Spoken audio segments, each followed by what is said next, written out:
আমি কোন গাড়িটি চালাবো প্রথমে আমি সেই গাড়িটি ঠিক করলাম এবং সেই গাড়িটির নমুনা একটি ছবি আমাকে দেখালো এবং আমি সেই গাড়িটি দেখে এবং প্রত্যেকটি পার্ট আমাকে খোলা দেওয়া থাকবে। আমার গাড়িটিকে ফার্স্টে তৈরি করে নিতে হবে। দেখতেই পাচ্ছেন আমি প্রত্যেকটি পার্ট সিরিয়াল বাই সিরিয়াল লাগিয়ে গাড়িটিকে সংযুক্ত করছি।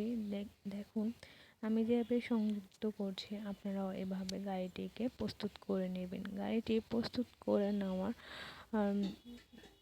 দেখতে পাচ্ছেন শেষ হয়ে গেল। গাড়িটি আমার এখন প্রস্তুত হয়ে গেছে এবং এই গাড়িটি এখন আমার চলার জন্য তৈরি হয়ে গেছে। দেখুন আমার গাড়িটি চলা শুরু করে দিল। এই গাড়িটি দিয়ে আমি রাস্তা ঠিক করব।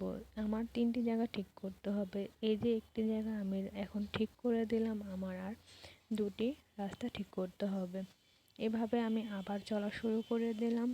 দেখুন যে জায়গাগুলো নষ্ট আছে আমি সেই জায়গাগুলো খুঁজে খুঁজে রাস্তাটি ঠিক করে নেব। এই যে আরেকটি জায়গা নষ্ট, আমি এই জায়গাটাও ঠিক করে নিলাম। দেখুন ঠিক করা শেষে আমি আবারও চলা শুরু করে দিলাম। দেখুন চলতে চলতে আরেকটি রাস্তা আমার সামনে চলে আসলো। আমি এটাকেও ঠিক করে দিলাম আর এটি ঠিক করার মাধ্যমে আমার গাড়ি চালানো সম্পূর্ণ হলো।